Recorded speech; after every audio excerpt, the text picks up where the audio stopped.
Sama ketika kadang di perjalanan gitu ya, di luar kota, nulis WA itu loh Mbak, itu karena jempolnya besar itu kan bisa salah nutul hurufnya.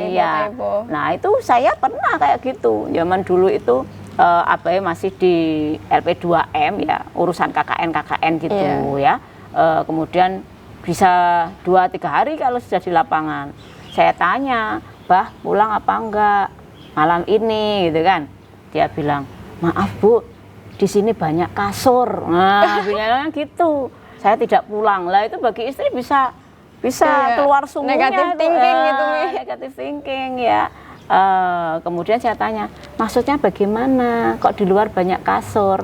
"Maaf Bu, di luar banyak kasus." S jadi R itu bahaya besar itu ya. Iya benar-benar.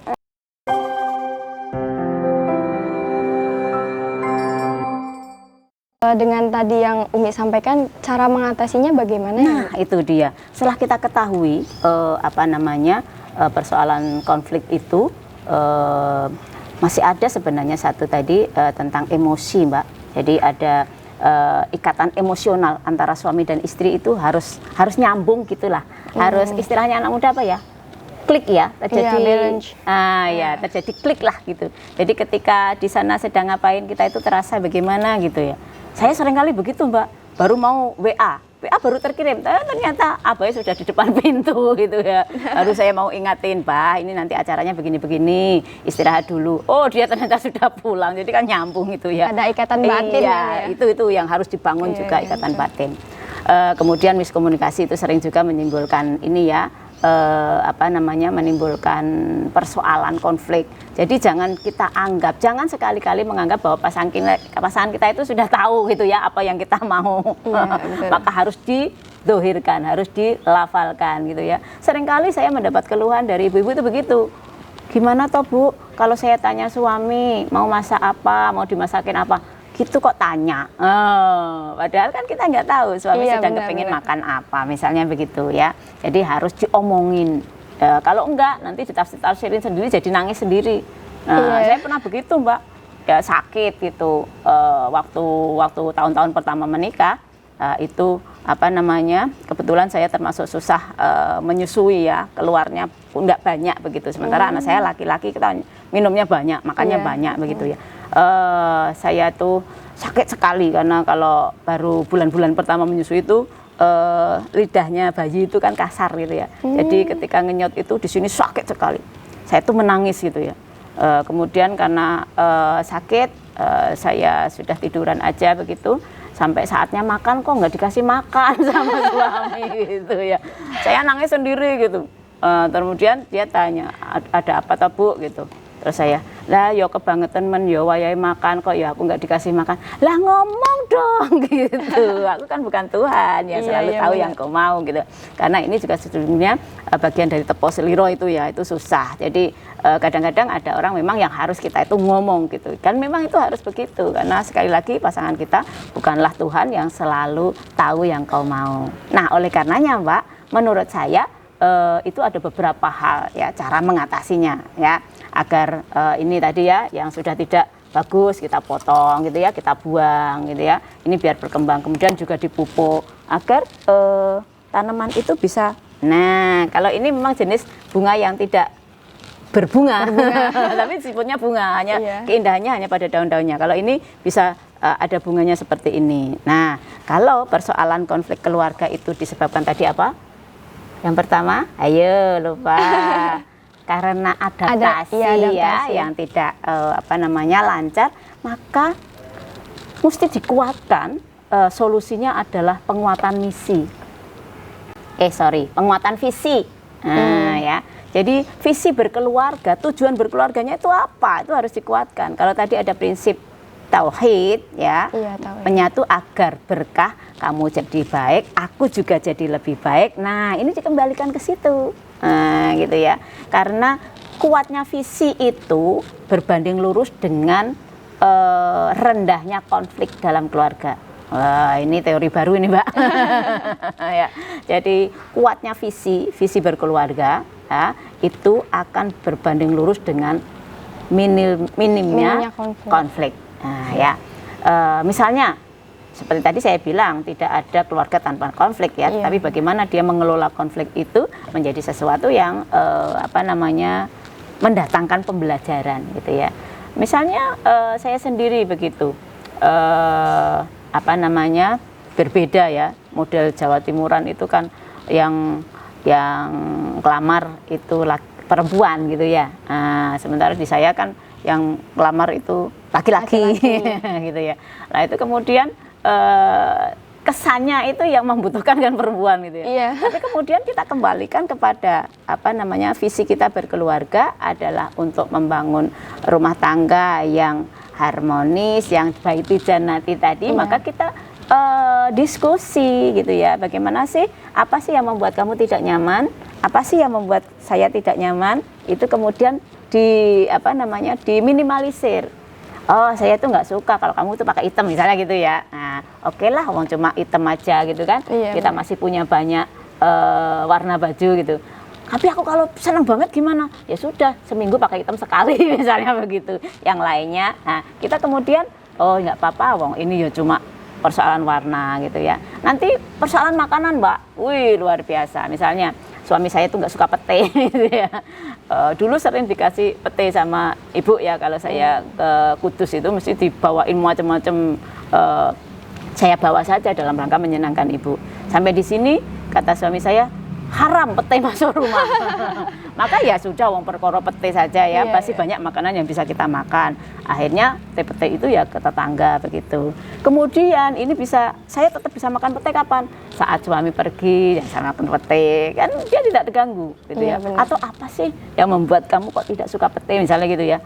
Itu bikin pesing kamar mandi misalnya. Oke, begitu kencing langsung dibersihkan gitu. Jadi semuanya menurut saya bagi manusia dewasa itu bisa dibicarakan secara baik-baik, dicarikan solusi. Ada komunikasi yang baik. Betul. Ya, jadi itu visinya dikuatkan. Toh aku berkeluarga itu tujuannya kan untuk menyenangkan istri, mengabdi kepada Allah, agar menjadi saling sempurna, gitu kan? Kalau di pondok kan sering begitu ya. Kalau ketemu sing imami sapa, dipilih yang sudah menikah gitu ya.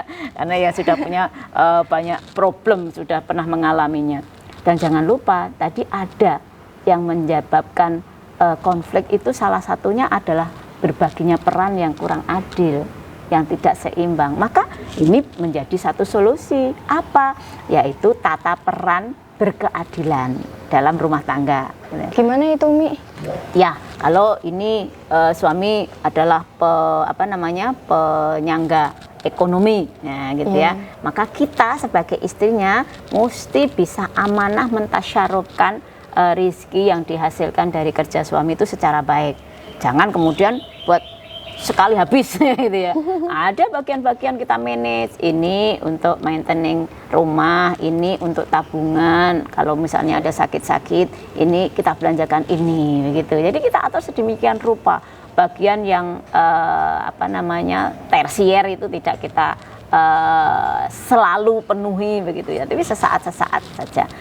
Suatu ketika kita juga butuh refreshing misalnya, ya refreshing yang tidak mahal-mahal, jalan-jalan seputar sambil cerita-cerita itu penting gitu ya, karena itu nanti sesungguhnya bisa menjadi solusi yang ketiga, yaitu berkomunikasi yang baik ya. Seringkali kok saya kalau dicurhati jamaah itu terkait dengan mereka punya persoalan keluarga itu karena mampetnya komunikasi. Kemudian opo-opo ditafsir ke dewe. Nah ini yang akhirnya menjadi karu-karuan gitu ya. Kalau pilar-pilar yang tadi 5 itu dijalankan, itu saling menjaga kan tadi ya, agar masing-masing tidak terpeleset ke nerakanya Allah, tidak melakukan dosa, kemudian saling support untuk banyak beramal soleh. Insya Allah selamat kabeh. Nah itu alatnya adalah komunikasi. Ya pernah saya itu dilapori jamaah gitu ya, nangis-nangis. Kenapa? Iya, masa suami saya itu namanya sedang ada hubungan dengan perempuan lain. Di HP-nya itu namanya Mahmudi, padahal namanya Mahmuda. Iya gue. Biar nggak ketahuan mungkin. Iya. Wah, kalau tidak dikomunikasikan, ini repot. Ya, Iya, benar-benar. harus tabayun. Agama kita mengajarkan tentang tabayun kan. Ini tuh siapa? Kok WA-nya saya Mahmudah, tapi namanya kok Mahmudi, kenapa? Nah gitu. Sama ketika kadang di perjalanan gitu ya, di luar kota. Nulis WA itu loh Mbak, itu karena jempolnya besar itu kan bisa salah nutul Iya, typo. hurufnya. Iya. Typo. Nah itu saya pernah kayak gitu. Zaman dulu itu masih di LP2M ya, urusan KKN gitu ya. Kemudian bisa 2-3 hari kalau sudah di lapangan. Saya tanya, "Bah, pulang apa enggak malam ini?" gitu kan. Dia bilang, "Maaf Bu, di sini banyak kasur." Nah, bilangnya gitu. Saya tidak pulang. Lah itu bagi istri bisa keluar sungguhnya. Negatif thinking gitu, Mi. Negatif thinking ya. Kemudian saya tanya, maksudnya bagaimana? Kok di luar banyak kasur? Maaf Bu, di luar banyak kasus. S jadi R itu bahaya besar itu ya. Iya, benar-benar. Jadi harus ada tabayun. Insya Allah kok kalau prinsip-prinsip yang diajarkan agama, toh agama itu sesungguhnya didesain Allah, disyariatkan untuk manusia kan untuk membahagiakan manusia, bukan untuk membahagiakan Allah loh.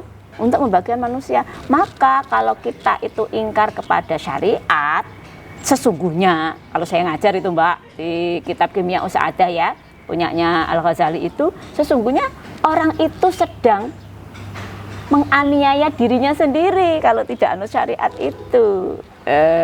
Melakukan dosa, kembalinya ke siapa?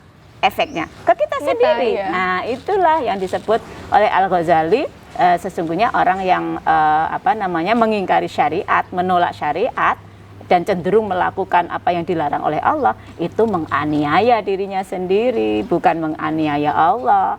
Bahkan dia dengan perbuatannya itu bisa jadi menganiaya orang lain efeknya. Nah, gitu. Jadi manis sekali kalau kita mau menyelami dan mengamalkan ajaran Islam. Bukan tidak mungkin namanya surga kecil baiti jannati itu sudah dimulai dari di dunia ini ya. Kalau saya kasih contoh seringkali sebaliknya, kalau orang itu tidak menggunakan syariatnya, tidak usah menunggu kematian, tidak usah menunggu akhirat, dia sudah merasakan neraka di dunia ini karena galau dan lain sebagainya. Iya Umi, terima kasih sekali, itu sangat membantu dan memberikan pengetahuan yang baru kepada saya terutama. Iya. Mungkin ini untuk closing statement dari kita, mungkin dari teman-teman online juga ingin tahu tips dari Umi, bagaimana sih caranya untuk agar kita kaum muda-muda, kaum milenial, apalagi dengan sekarang kan marak sekali ya Mi, pernikahan muda, tapi itu kan mengandung beberapa konflik sih kalau kita tidak memiliki kesiapan yang matang. Mungkin dari Umi sendiri ngasih trip buat kita-kita gitu. Sebenarnya mudah sekali ya, kita itu sebagai seorang muslim, namanya muslimah. Islam itu kan silem ya, apa itu silem tuh? Tunduk taat ya. Jadi kita sebagai orang beragama, tips saya yang pertama itu adalah tunduk pada syariat agama. Kan sudah dicontohkan oleh Rasulullah, sudah difirmankan, diarahkan oleh Allah, karena arahan Allah itu adalah untuk membahagiakan kita gitu ya. Lakukan saja itu. Kemudian tadi jangan lupa 5 prinsip penyangga keluarga itu mesti dilakukan ya, dipraktekkan. Insya Allah akan bikin kita itu happy, nggak usah nunggu besok di akhirat gitu ya dengan bidadara-bidadaranya. Tetapi sejak di dunia ini kita sudah merasakan surga kecil itu di dalam keluarga. Kemudian akan langgeng sampai di akhirat, karena juga diberitakan oleh Rasulullah, jangan tertipu oleh iklan-iklan dengan berjihad melukai orang mendapatkan bidadara-bidadara di surga. Karena bidadara-bidadari dari dunia ini yang bersama kita itu akan lebih mulia daripada bidadari-bidadari di surga kelak. Gitu Mbak. Istilahnya kalau ada yang dekat, kenapa harus yang jauh gitu ya. Yang penting kembali kepada tadi ya, motif visi kita berkeluarga adalah untuk menjalankan sunnah Rasul, menjalankan perintah Allah, mengembangkan kehidupan ini terus langgeng. Seperti itu, Mbak. Terima kasih banget nih Umi sudah meluangkan waktu buat cerita-cerita dan memberikan pengalaman dan ilmu yang sangat luar biasa. Ya mungkin dari teman-teman itu tadi pembahasan kita terkait rumah tangga. Kurang dan lebihnya kami undur diri dan mohon maaf. Wassalamualaikum warahmatullahi wabarakatuh. Bye-bye.